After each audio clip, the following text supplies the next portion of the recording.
Dan juga masalahnya kita terinspirasi, tapi banyak juga orang-orang yang masih baru dan lain-lain itu mereka bukan terinspirasi. Mereka terinspirasi tapi mereka kesalahannya mereka menjadi orang yang menduplikasi.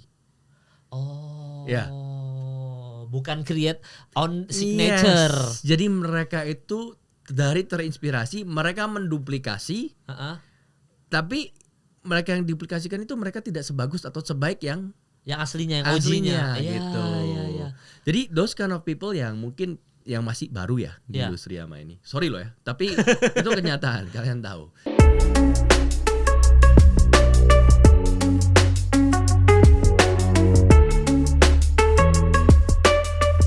Selamat datang kembali di Bertahan di Industri, dan bintang tamu kali ini jujur aja gue beberapa kali pengen ngundang Chef ini karena memang kalau Chef Juna kan udah pernah datang ke podcast Hancur, Chef Renata masih sibuk, Chef ditunggu datang. Tapi alhamdulillah ini ketemunya pas lagi FIBA World Cup, ada Chef Arnold. Thank you. Pas nonton basket itu Chef ya. Nonton basket sebelahan ya. Iya sebelahan. Tapi lu ngikutin basket Chef? Enggak, makanya gue tanya lu. Ya kan gue tanya. Jadi bro ini kita jagoannya yang mana? Gue bilang pokoknya jagoin yang menang, yang ngegolin terus gitu kan. Iya, pemain NBA-nya yang mana gitu ya. Iya, tapi diundang siapa tuh Chef nonton FIBA World Cup? Malam itu diundang Sandi. Sama Pak Sandi. Pak Sandi. Oh, bareng. Dia bilang suruh nemenin. Ya udah oke, nemenin gitu kan. Oh, makanya ke atas ketemu Pak Erik habis itu. Iya. Naik ke atas ya. Naik ke atas bentar. Dan gitu. Itu persiapan KTT ASEAN juga tuh, Chef ya? Yes, in the middle of it. Lagi tengah-tengah ngurusin KTT ASEAN Jakarta kemarin. Oke. Jadi ya pas lah waktu itu. Lu ngapain Chef di KTT ASEAN kemarin Chef? Gue masak, enggak masak sih. Gue lebih mengkoordinasi semua F&B-nya, makanannya. Jadi mengkoordinasi karena apa namanya? Kalau acara kayak gitu kan nggak bisa cuma. Jadi orang kalau misalnya cuma masak doang, sama disuruh ngurusin semuanya dan lain-lain sama tim itu kan nggak bisa satu orang. Iya. Ngurusin venue-nya dan flow, protokol dan lain-lain. Jadi kemarin di Labuan Bajo. Ya. Apa namanya juga ngurusin KTT ASEAN yang ke-42, terus yang ke-43 ini lebih ke kurasi lah ya semuanya. Kurasi. Gitu. Dan lu yang ininya lah, yang maksudnya supervisinya. Supervisi sama ngebangun tim siapa aja gitu. Anjing gitu. Keren banget Chef. Keren juga ya Chef itu. Wah gue kalau dapat kerjaan gitu terhormat banget Chef. Sama-sama lah, amin sama-sama. Tapi ya seru sih, seru. Ada ini nggak Chef, maksudnya apa yang paling diingat dari kerjaan di KTT ASEAN ini Chef? Kerjaannya yang paling diingat pasti nggak tidur. Serius ya? Iya bro, nggak tidur. Terus. Nggak tidurnya gokil sih. Kita satu tim itu kalau kemarin dihitung 10 hari ya, 10 hari total tidur itu beruntung tidur itu 40 jam. Dalam waktu 10 hari itu. Oke. Itu beruntung sekali. Jadi untuk acara yang mungkin cuma berapa jam ya? Iya, berapa jam, berapa hari. Nah, itu sih yang diingat. Tapi hasil akhirnya ya kita yang seru itu kita nggak tahu hasil akhirnya gimana sampai besok harinya. Dengan berita-berita yang keluar, apakah itu memvalidasi semua kerjaan kita sebagai tim, koordinasi dengan yang begitu gokilnya ya kan. Iya. Ada yang miss Chef, pas udah satu hari kemudian ada yang kurang ini nih Chef Arnold itunya. Kalau itu sih pasti ada masukan ada kurang ini kurang itu. Jadi kan kita kalau misalnya habis kerja kan pasti ada debriefing kan. Iya. Itu biasanya itu masukan. Tapi kemarin nih kelihatannya sih sukses sih ya. Wah, nggak alhamdulillah. Thank you. Okay. Jadi selain ini yang seru juga pasti kerja sama teman-teman yang di industri yang lebih senior, yang lebih orang-orang hebat lah yang di industri kita gitu. Iya, soalnya gue yakin banget banyak chef satu Indonesia ini yang pengen ada di posisi lo itu Chef. Waduh. Untuk megang, Chef gila, Chef itu maksudnya orang yang mau jadi chef, orang yang pintar masak itu tuh jutaan di Indonesia kita ini gitu. Jutaan. Tapi kan yang bisa come up kan paling cuma beberapa gitu. Dan alhamdulillah salah satunya adalah lo gitu Chef. Kan, jadi lu bayangin segitu banyak orang. Bahkan istri gua aja tuh pintar masak Chef. Yeah. Dia suka nonton Master Chef, dia ngefans sama Chef Arnold, Chef Renata, semua Chef Juna dia ngefans. Segitu banyaknya orang tuh bahkan yang kayak mungkin buka restoran, misalkan mereka buka restoran ih pengen dong restoran aku disamperin Chef Arnold nih, nanti difoto gini, ditempel. Kan itu biar nih restoran gue legit nih didatangin sama Chef Arnold segala macam. Jadi segitu banyak manusia di Indonesia ini terutama yang pengen jadi kayak lo gitu. Waduh. Tapi lo ngira Chef bakal sampai ada di titik sekarang ini Chef? Jujur enggak bro. Gue ini nggak sekolah masak. Oh iya. Kan? orang nggak sekolah masak, terus habis itu kerja apa sih ijazah gue? Nggak ada bro. Nggak kuliah, nggak lulus. Nggak sampai kuliah. nggak kuliah, SMA doang. Oke. Jadi ya kadang it's a very humbling experience sampai dipikir-pikir lagi, kalau bisa dilihat, waduh, kok bisa sampai kayak gini? Kenapa kok bisa dikasih kepercayaan ini? Kadang-kadang ya masih tercengang-cengang aja gitu. Dan juga kadang-kadang makanya kalau misalnya kita kerja kemarin dengan teman rame-rame beberapa experience sama ini, ya kita juga saling belajar satu sama yang lain gitu. Oke. Sih. So it's a very humbling experience to be honest. Ya, lu udah berapa lama ada di dunia perchefan ini? Oh, kalau di dunia F&B yes. Sebenarnya dari umur 14 tahun ya. 14 tahun yang benar-benar kayak kerja di tukang cuci piring, buat duit jajan di Cuci Australia. piring di mana sih? Di restoran kafe di Sydney.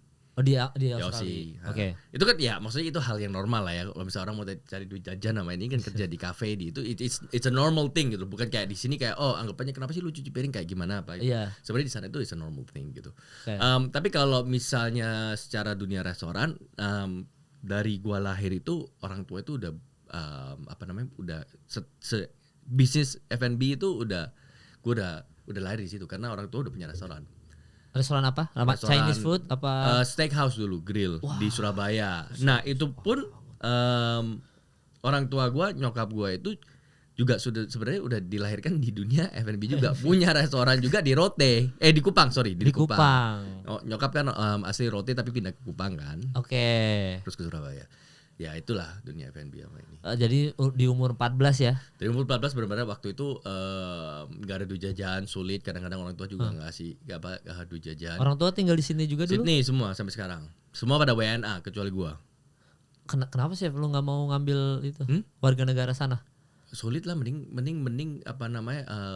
di Indonesia, atau yang rumah di Indonesia, anak di Indonesia, dan juga Indonesia is the place where I belong gitu. Gua rasa Iya. gitu. Lu lahir soalnya di sini di Surabaya ya? Iya, Surabaya. Pindah ke sana karena ini bangkrut nyokap gua, bonyok gua, buka restoran sama ini gitu. Yang steakhouse tadi. Jadi tahun 96 97 buka restoran. Terus bunga bank kan tinggi banget tuh.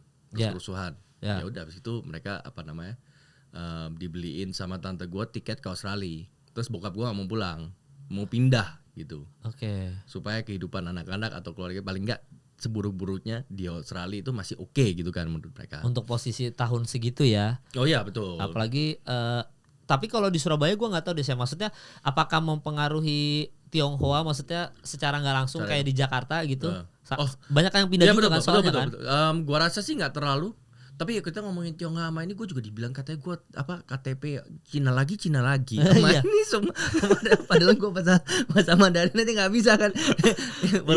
Iya gitu. Tetap ya, mungkin kalau misalnya zaman dulu sama ini di Jakarta lebih parah ya. Iya, Mbak Mary kan sampai pindah Singapura ya kan. Betul, Mbak Mary Riana. Tapi memang banyak sih yang keluar dari Indonesia waktu itu, tegang soalnya ya. Iya posisinya ya, tapi memang gue juga soalnya gedenya nggak di Jakarta, di Kalimantan. Isu orang Tionghoa di Kalimantan tidak segila di Jakarta memang. Jadi nggak sampai harus pindah, nggak sampai diskriminasi segala macam. Nggak sampai ya kayak gitulah kurang lebih. Cuman ya lucunya di ibu kotanya yang lebih gila. Jadi udah habis itu lu pindah ke Australia, lu besar di sana berarti chef ya? Sampai umur berapa chef di sana? Gua di situ dari tahun 2000 sampai 2010, 10 tahun. 10 tahun 2010 gua kerja dari kerjaan di Jakarta sama nyokap konsultan, terus begitu gua pulang pergi since then. Dari 2010 Jakarta Sydney. Ngapain tuh ke Jakartanya dalam rangka setup restoran sama nyokap gua. Habis gitu gua diminta untuk stay di situ for a bit. Habis gitu ya itu tawarin Master Chef. Oh, dan berarti 2013 kalau ya 2013 tuh ya? Iya, Master Chef gitu. Dan berarti belajar masak dari orang tua chef sejauh ini? Gak dari orang tua, justru orang pada mikir dari orang tua. Jadi pengalaman kerja, semua kenalan sama chef, kerja di restoran, jadi kitchen hand. Terus habis itu gue sempat jadi barista juga. Ya itu dari situ. Soalnya gue baru ada nonton series ya. Ini gue nontonnya di Disney Plus, namanya The Bear. The Bear. The Bear itu tentang ya intinya chef terkenal banget, tapi dia ada urusan keluarga, jadi dia harus ngurus restoran keluarga yang tadinya hancur banget sampai akhirnya restoran itu jadi bagus. Dan dia di situ jual sandwich apa kayak gitu-gitu. Gue baru tahu bahwa kehidupan dunia chef itu seintens itu ya. Yang kayak kita nonton Hell's Kitchen, ya. emang seintens itu. Kalau misalnya dibilang seintens itu sudah enggak sih, Sir? Oh udah nggak? Udah enggak, bro. Udah zamannya udah berubah. Kalau misalnya mau seintens itu, ya sekarang aja kita bilang kalau dunia chef seintens yang dulu, ya kan? Ya. Gen Z mana mau kerja? Kita ngomong serius loh ya. Ya benar, tapi fakta menarik. The world is shifting gitu kan. Dulu kalau misalnya zamannya chef sama teriak-teriak maki-maki sama yang ini, mungkin masih ada transisi itu karena tensinya masih ada. Orang mengekspresikan tension under pressure itu kan beda-beda. Ada yang diem, ada yang tiba-tiba ngeblank, ada yang benar-benar menyuarakan, ada yang benar-benar kayak physically wanna be dominant, nyenggol atau ini. Maki-maki itu ada, itu normal gitu loh. Cuman kalau dibilang dunia chef seintens itu dulu mungkin ya, sekarang mungkin lebih chill kali ya. Karena restoran-restoran fine dining pun juga, as what I know, mereka lebih ke diem semuanya. Gak ada yang teriak. Only one chef talk, everybody answered. Ya chef, jalan. Udah. Itu semua kalau misalnya dilihat di restoran-restoran fine dining yang benar-benar bintang top 5. restaurant, Michelin star bintang 3, the best restaurant in the world, kurang lebih kerjanya seperti itu. Gak ada yang teriak-teriak, perang maki-maki, gak ada. Semua diem. Gitu. Itu benar-benar militer di situ, disiplinnya seperti itu. Intens dengan kerjaan dapur, kita aja nggak tidur, kita cuma tidur 4-3 jam selama 10 hari ngurusin KTT saja, ya kan. Nah, is it intense, physically demanding? Yes. Mentally draining? Yes. Gitu. Apalagi kalau di dunia dapur sendiri, apalagi acara kalau misalnya kita ngomong KTT ya. Iya.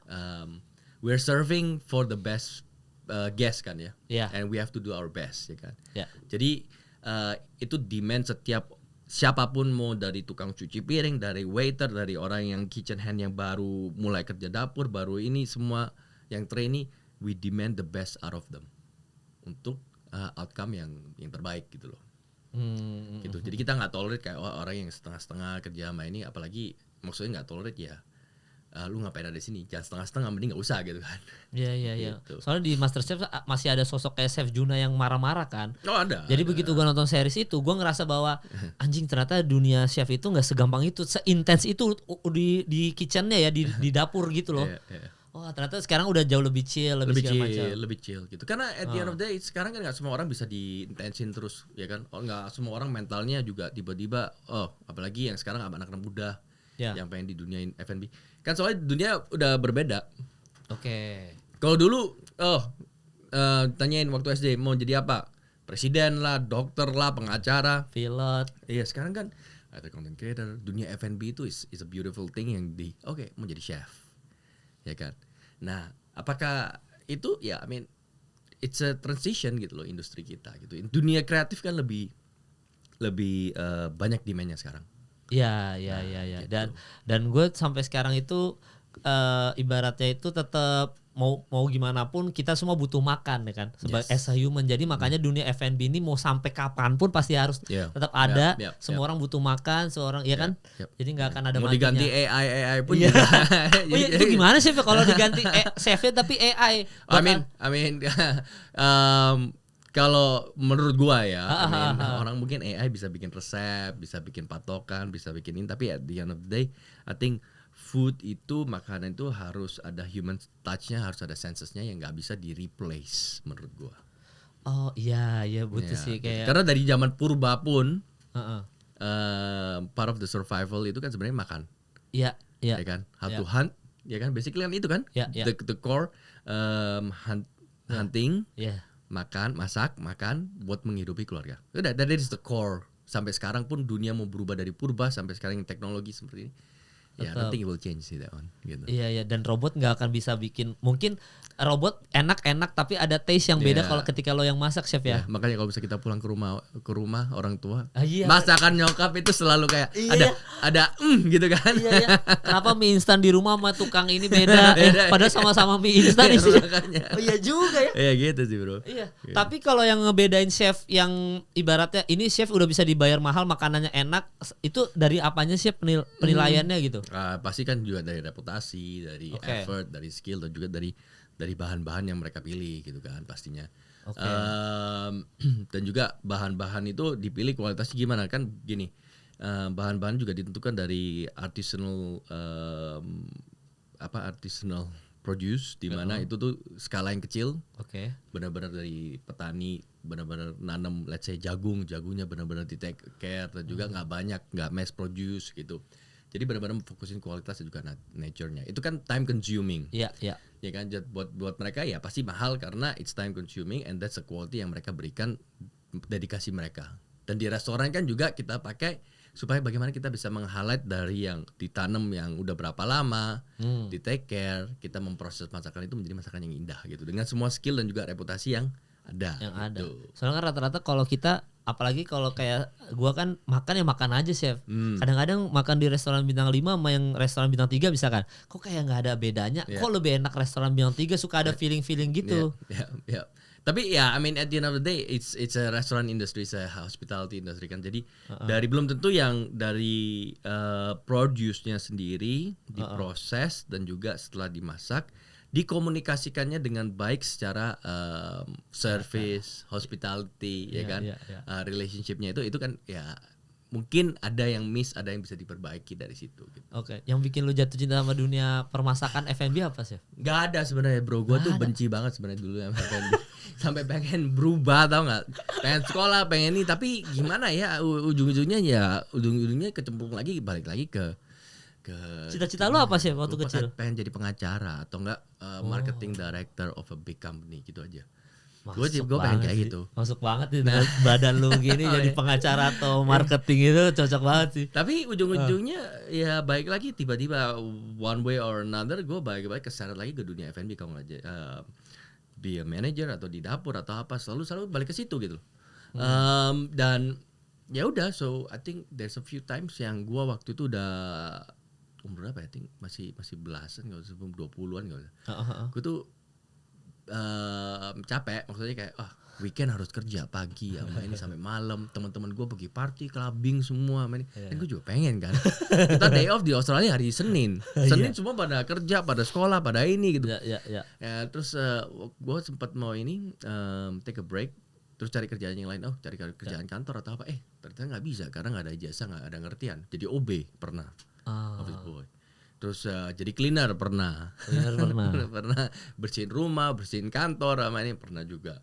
Terus tapi ujung-ujungnya ya udah ya balik ke dunia F&B, dan gue merasa kayak I think if this is what I'm good at, then just make the best out of it gitu, make the use out of it gitu.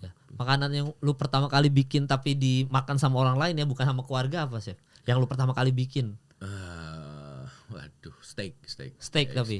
Tapi kalau misalnya bilang yang masih yang diinget sampai makan sama keluarga gue sampai dimarah-marahin itu instan. Gue masak mie instan aja gue dimarahin sama bokap gue. Kenapa sih dimarahin? Aduh nggak tahu, pokoknya gue masih inget. Nggak enak apa? Lu lupa bumbunya apa gimana? Ya tidak sesuai aja. Lu juga masak mie instan dimarahin. Iya makanya kan, jadi biasanya tuh setiap orang tuh ada kayak makanan awal yang dia bikin untuk orang lain dan ternyata rasanya enak. Biasa itu yang bikin ke-trigger, ini kayak bidang gua deh gitu.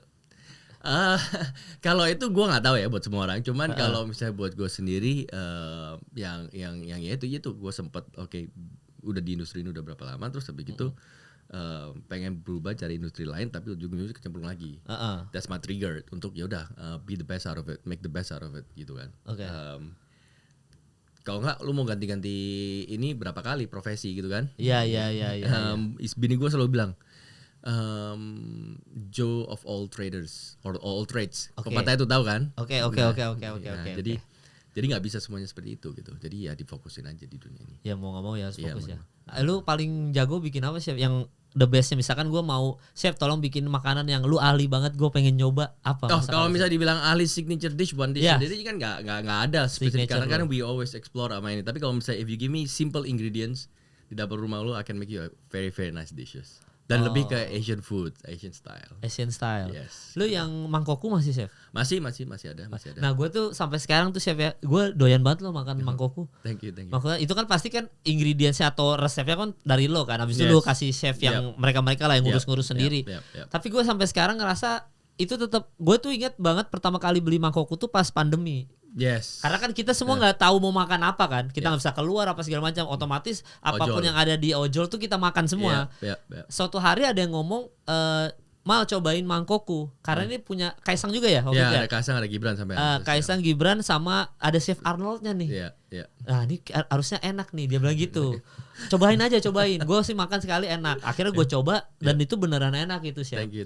Maksudnya sampai sekarang mangkokku masih lebih suka banget gue makan sampai sekarang. Thank you. Gitu. Nah itu enaknya jadi chef tuh, karena gue tadinya sempat bikin F&B juga tapi sate Taichan bangkrut chef. Gue ternyata baru tahu dunia F&B itu kayak bidang yang berbeda lagi, different world gitu. Yeah, it is a very different world ya. Kalau misalnya dibilang, kalau misalnya F&B itu ya, walaupun dunia restoran kecil, you have to be your own CEO, ya kan? You have to be your own CMO. You have to be your own CFO, COO. Habis itu you have to be your own product sama ini. Ya itu kayak a company yang benar-benar semua detail, all the dampaknya langsung ke depan kan, langsung benar-benar interaksinya. And kalau misalnya jelek atau apa, marketingnya yang kurang, pasti salesnya turun atau gimana. Kalau langsung dikomplain your product is bad, langsung direct feedback dari customer. Kalau nggak Google review 1 star kan. Nah itu kan langsung direct interaction. Service-nya bagaimana, how do you talk to communication to your customer, ya kan. All of those itu tuh I think the beautiful thing about F&B industry itu, walaupun sebesar atau sekecil apapun, itu tuh benar-benar direct, all in one business. Makanya kalau misalnya dibilang F&B business is a very tough business, it is very tough business, karena belum tentu lu bisa masak, bisa jadi bisnis kan. Belum tentu lu bisa bisnis, tapi belum tentu lu bisa masak kan. Nah, how do you have a good partnership, how do you have a good team yang bisa ini. Gue pun juga sendiri masih belajar. Masih belajar dari mangkokku, dari partner semua, gue juga masih belajar dari investor gitu, kita masih belajar. Gue baru nyadar bahwa ternyata bisnis F&B mungkin yang penting ada investor duit banyak, udah gampang nih running nih, buka cabang di mana-mana. Ternyata harus fokus, harus ninggalin dunia yang lain. Betul. Emang harus fokus di sini aja. Gue baru nyadar itu Chef. It's time consuming sih, very time consuming. Iya. Dan apa sih biasanya kalau dari versi lo ya, apa sih yang bikin sebuah bisnis F&B itu bisa long lasting, sustainnya bisa panjang? Apa sih Chef? Yang pasti it takes a lot of ini. Pasti ujung-ujungnya jadi produknya sendiri. Oke. Dari produk itu, that is the core of your F&B loh, bisnis. Kalau nggak, produknya kan itu orang beli, itu kan beli produknya. Setelah itu baru beli dari servisnya bagaimana, ya kan. Habis itu dari marketingnya, mempackaging untuk promosinya bagaimana. How do you interact people? Setelah you get a customer, once you have a customer, build a relationship dengan mereka gimana supaya mereka menjadi tools dan juga marketing front kalian. Cobain ini, cobain itu. Nah, tambah besar lagi, ya kan? How do you grow your business secara keuangan, COGS, orang-orang yang harus diatur, HR-nya. Dari situ kalau udah solid, udah paham semua, mungkin coba bikin another line of F&B yang sesuai masih dengan ranah kiblat kita gitu loh maksudnya. Nah, the core of the ini gitu. Iya. Soalnya sulit tuh. Kemarin tuh gue sempet gini, kayaknya kalau mau bikin bisnis F&B sekarang lu harus hire satu chef yang emang mungkin dia chef restoran mana yang udah terkenal, lu ambil biar dia jadi supervisinya. Jadi kayak peran chef yang kayak gitu-gitu yang bintang 5 diambil-ambil tuh kayak penting tuh sekarang chef. Penting juga. Tapi the thing is that with F&B semua orang karena ini, dan you're not the only one doing it masalahnya. Iya kan sih. Orang kopi aja ada berapa banyak macam kopi, ayam geprek aja ada berapa banyak macam geprek kan. Rice bowl aja udah juga berapa banyak kan rice bowl. Jadi it is a very tough business dan everybody wants to be in it, everybody wants to do it. Semua orang pengen, tapi only a few yang benar-benar mau nekunin. Karena nekunin tetap sesuatu hal yang penting ya. Karena tadi menarik lu bilang kopi itu banyak chef, ayam geprek tuh banyak banget di mana-mana. Tapi hanya ada 1-2 yang come up yang kita ingat selalu gitu. Berarti perlu nggak ada pembeda? Gimana sih maksudnya? Gimana sih cara melakukan diferensiasi dengan ayam geprek yang lain untuk Ya. ayam geprek kita diingat orang tuh gimana, Chef?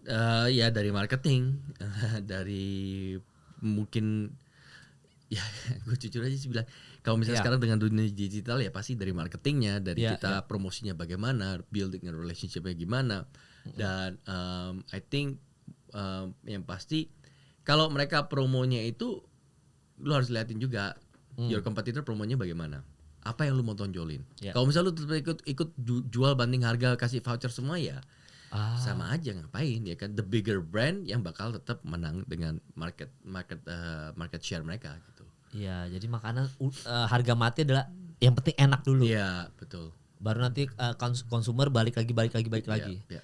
Lu sejauh ini Chef makanan favorit lu apa sih? Makanan favorit Iya, gua? maksudnya entah nasi padang, entah apa gitu. Gue sih suka apa aja sih yang penting Indonesia ada sambalnya gitu. Suka sambal ada pedas udah itu aja. Udah itu aja intinya. Gue kalau misalnya ke Jepang pun kemarin gue ke Jepang, lucunya anak gue juga ke Jepang udah seminggu itu bosan makanannya. Gue tuh nyari sambal sama ini benar-benar kayak kita cari rawon, cari soto itu sampai kepikiran. Anak gue yang umur 4 tahunan juga hampir mau gue makan dia. Iya. Dikasih makan Jepang kan enak-enak gurih-gurih kan ya. Gorengan mau ini. Nyarinya soto, nyarinya rawon. Yang di sana nggak ada, sulit dapatnya. Oke. Gitu. Jadi harus ada sambal, harus Iya. soto, harus rawon, pokoknya makanan favorit itu ya Itu sejauh ini ya. daily food ya. Uh-uh. Tapi kalau misalnya me going out ke restoran atau ke mana, ke tempat-tempat yang fine dining atau apa gitu, Oke. itu semua tergantung dengan interest dan juga yang gua mau apa gitu sih. Kalau misalnya gua sama teman nih, Oke. if I'm enjoying my company, Oke. any restoran yang simple yang ini yang penting makanannya oke gitu ya, it makes it good the company, ya kan.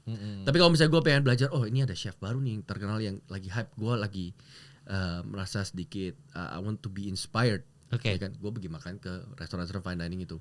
Nah banyak orang yang chef sendiri itu di industri kita itu semua orang itu terinspirasi dari chef-chef lain. Oke.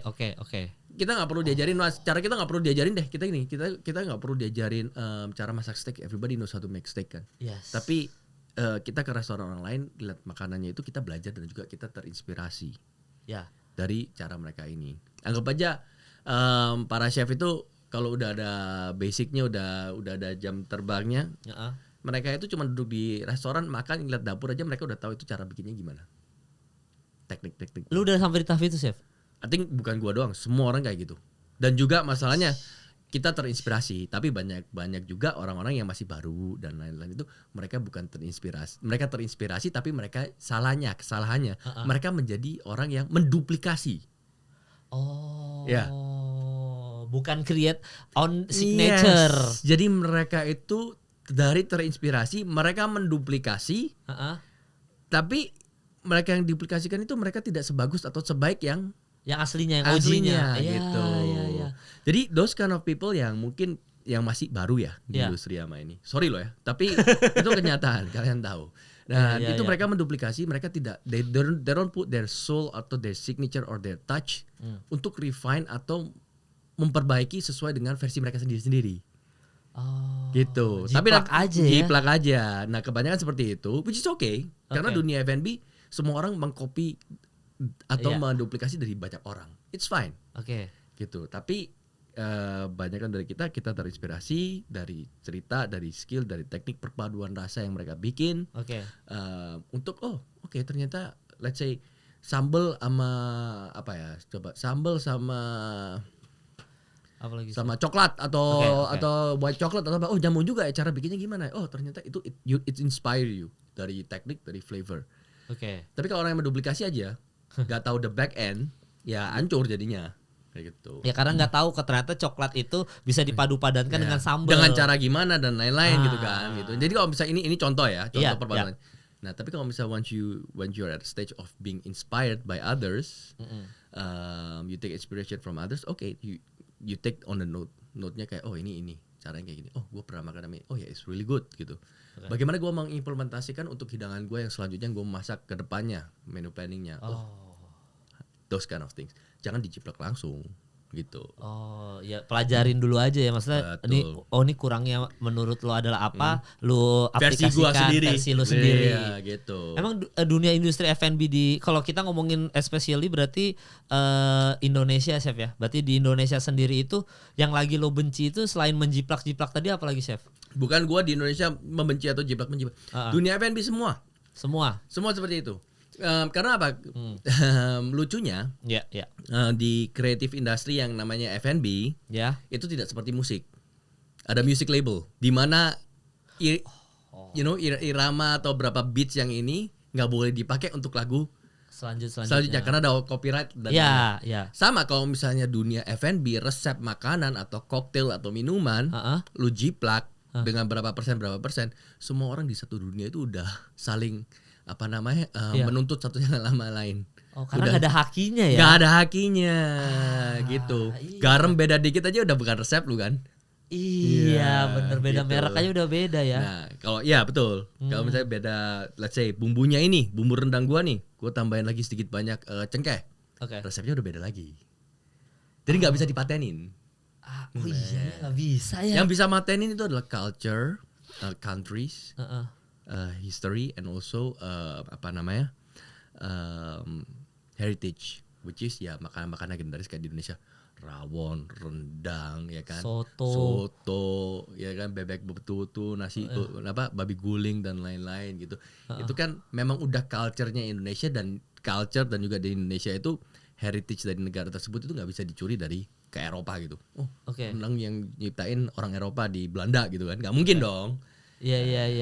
Gitu. Iya, makanan tuh nggak bisa kita daftarin haki ya. Nggak bisa. Kalau misalnya secara hidangan nggak bisa daftarin lagi. Lu bisa aja resep didaftarin, cuman beda berapa persen aja itu udah nggak valid.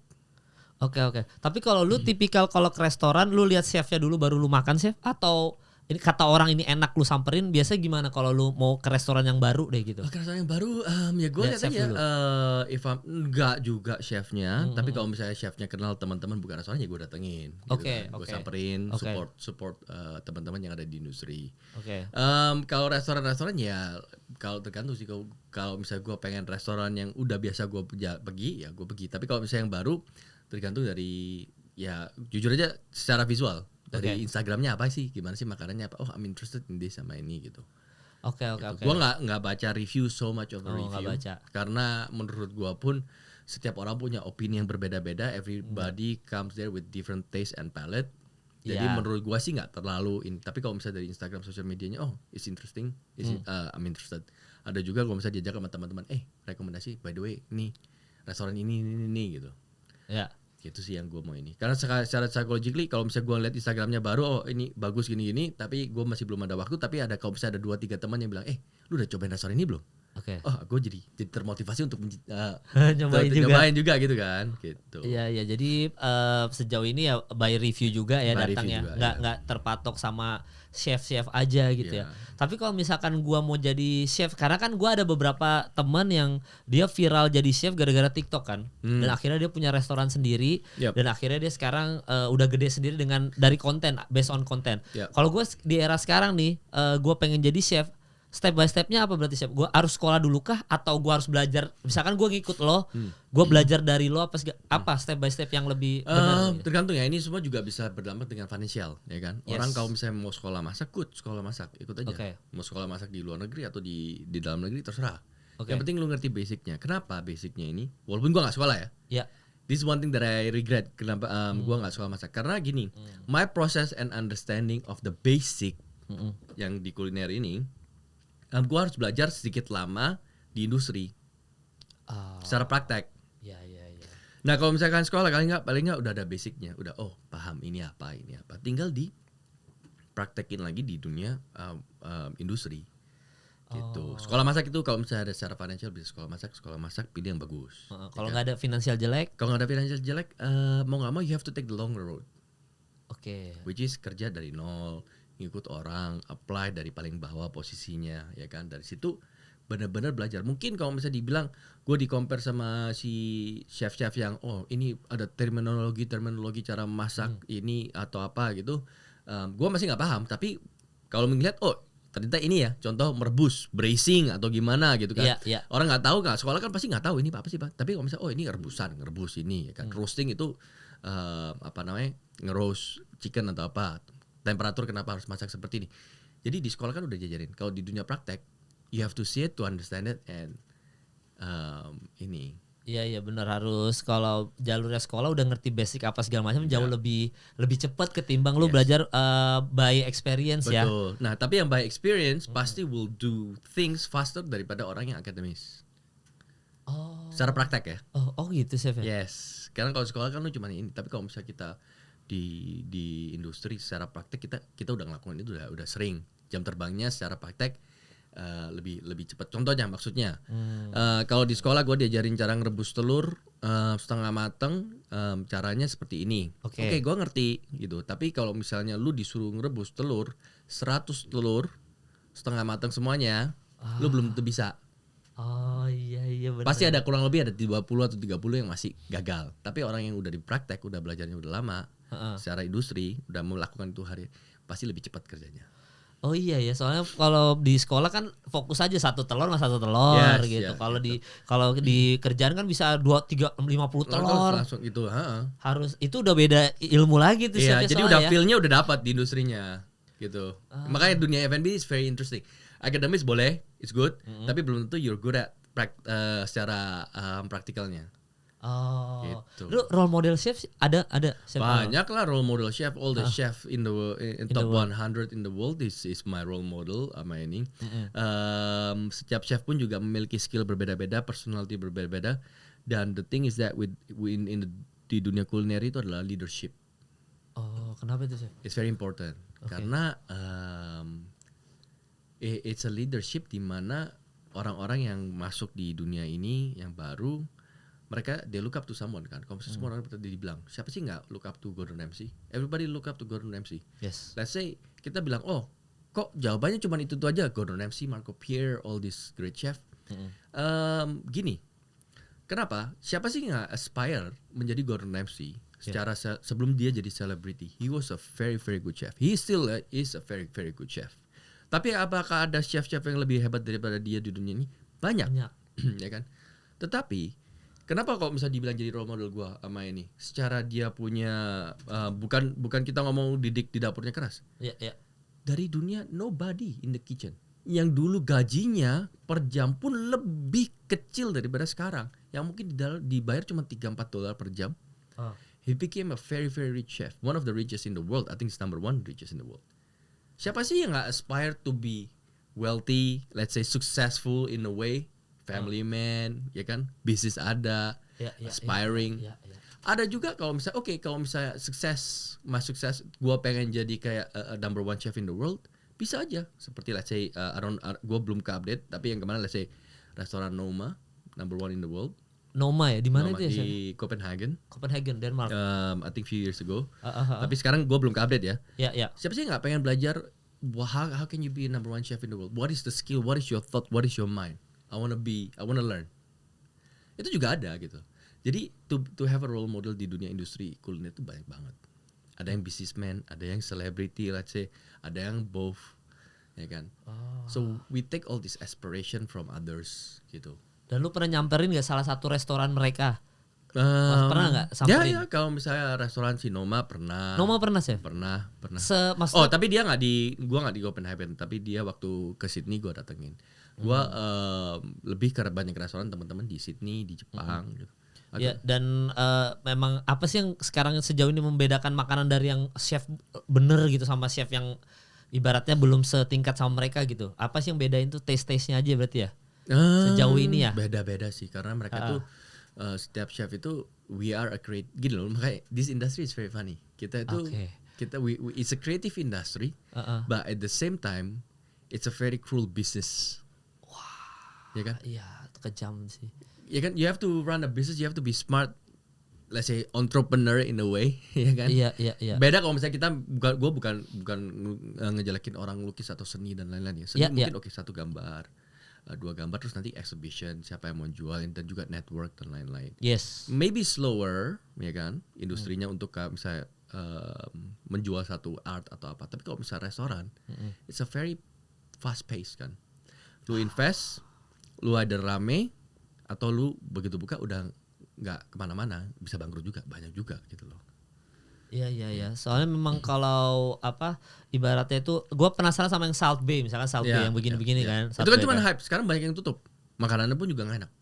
Nah berarti beneran nggak enak sebenarnya itu ya. Bisa Hype gimmick kan. Nah, semua ini harus dijadiin satu. Ada gimmicknya tapi produknya harus delivered. Iya. It's all marketing front. Bagaimana kita mencari sesuai dengan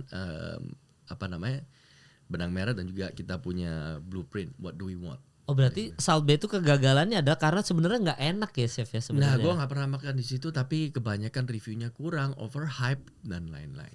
Oh, ya kadang-kadang kembali lagi tadi soal kita yang bahas di awal bahwa makanan enak itu tetap kunci utama ya. Yep. Mau itu nanti plus ada gimmick apa segala macam, kalau orang nggak balik cuma karena hype ya udah. Ya, orang-orang bakal disappointed, ya kan? Karena it's very cruel. Lu bilang, oh, nih makanan gue bisa masak ini enak. Tapi kalau misalnya orang disuruh bayar belum tentu mau. Ya kan? Tapi kalau di restoran, ya kan? If your service semua it takes all consideration, kalau orang left disappointed, ya nggak mungkin balik gitu loh. Lu makan steak paling enak di mana chef sejauh ini chef? Jujur aja kalau misalnya makan steak nih ya, kalau misalnya udah tahu cara masak steak sesuai dengan keinginan kesukaan orang sendiri-sendiri, banyak kan itu masak sendiri. Buat diri sendiri. Oh gitu. Personal preferences semua. Steak itu seperti itu. Oh, karena udah tahu metodenya. Udah tahu gue suka style steak itu kayak gini. Tapi kalau misalnya pergi makan restoran steak, dagingnya kan memang di Indonesia daging salah satu yang paling mahal sedunia ya. Iya. Per kapita per kilo. Jadi kalau misalnya gue makan steak di sini kan mahal, daging kan semua dolar gitu. Aduh, steak 2 juta, 3 juta main. Tapi kalau misalnya dimasak, seperti itu kurang sesuai ya. Ada yang kurang ya gitu loh. Mending gue beli di sini harga daging, gue masak sendiri, gue lebih puas sendiri gitu. Oh iya sudah bayar 2 juta 3 juta nggak sesuai lagi nah, nih itu dia. Ya. Emang apa chef kalau lu biasa daging makan steak tuh versi lu apa? Kan kalau ada yang orang suka medium apa, kalau dari elunya apa? Gue suka medium rare dan medium gue sukanya rare. itu di grill, smokinya dapat, charnya dapat. Oke, udah nggak usah banyak sauce, pokoknya salt pepper gitu. Oke, tapi tetap garam dan pepper tetap. Yes, tetap. Oh, berarti kalau misalkan gue mau makan steak anggap aja gue mau ke restoran mahal, supaya gue merasakan steaknya itu rasa terbaiknya, berarti gue harus apa? Pesannya gimana? Nah, tergantung. Ingin flavor karena orang-orang di sini banyak yang kasih sauce itu kan bisa pendamping untuk dagingnya kan ya. Iya. Ada sekarang yang namanya dry age, ada juga yang wagyu Japanese beef yang benar-benar. Apa bedanya tuh? Dry age itu berarti udah lama udah lebih concentrated flavornya, dagingnya lebih empuk dan juga ada aroma yang funky gitu. Ngaruh itu ya chef? Itu ngaruh. Berasa masuk mulut. Berasa. Kalau misalnya berasa keempukan gitu. Oke. Jadi gitu sih. Kalau gue sendiri sih gue suka masak salt pepper gitu aja sih. Salt pepper gitu aja ya. Dan waktu itu gue pernah interview Chef Juna. Chef Juna tuh suka kesel sama orang yang tiba-tiba ini udah jadi dagingnya, ini daging mahal dikasih saus. Nah, itu tuh kayak nggak tahu, kayak penghinaan untuk daging yang super mahal ini. Betul. Itu gue juga agree, in somewhat reason juga agree on that one gitu. Tapi ada juga daging yang murah, ya kan? Iya, gue pernah. Yang banyak sauce dan lain-lain. Kalau misalnya dari kita sendiri, kita tahu daging and we know what we wanna eat. Kita suka steaknya seperti apa ya, we prefer bikin sendiri gitu. Ya soalnya kalau daging yang murah, saya kan sekarang banyak kaki lima ya, dia masak steak ya. Katanya orang-orang lebih baik well done karena mungkin secara nggak terlalu clean apa segala macam, bener gitu. Semua tergantung sih. Kalau misalnya dari kaki lima atau apa, ya jujur aja yang dibilang marbling dan lain-lain itu sekarang kan tipe daging itu kan banyak kan. Iya. Kalau misalnya good quality beef itu kenapa mahal? Karena gini, di Indonesia kualitas sapinya itu kita pun masih ngambil bibitnya dari luar negeri untuk dibesarkan di sini. Baru disembelih dan juga didistribusi. Daging sapi itu tuh banyak variannya. Yes. Kalau orang sendiri variannya banyak, ada yang Cina lah, ada yang Arab lah, ada yang Jepang ini, ada Jepang ya kan. Iya. Orang-orang suka nih kayak gini-gini. Sapi pun juga ada, bro. Iya. Sapi Jepang itu udah dari karakter DNA-nya mereka itu strukturnya udah beda, fatnya udah beda dan lainnya. Nah, sapi lokal di Indonesia yang ini, mereka itu dagingnya cenderung lebih keras karena mereka lebih lean, lebih kurus, lebih kadar lemaknya lebih sedikit. Dan untuk menyuplai makanan sapi daging di Indonesia untuk per orang per kapita di Indonesia itu tidak cukup, makanya banyak import.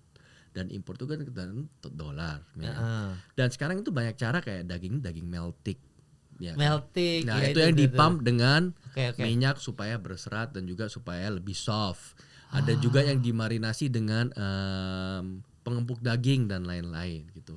Nah, kalau bisa kita sendiri di Indonesia kita kan pengen steak yang benar-benar daging nih ya, yang nggak usah diproses dengan macam-macam.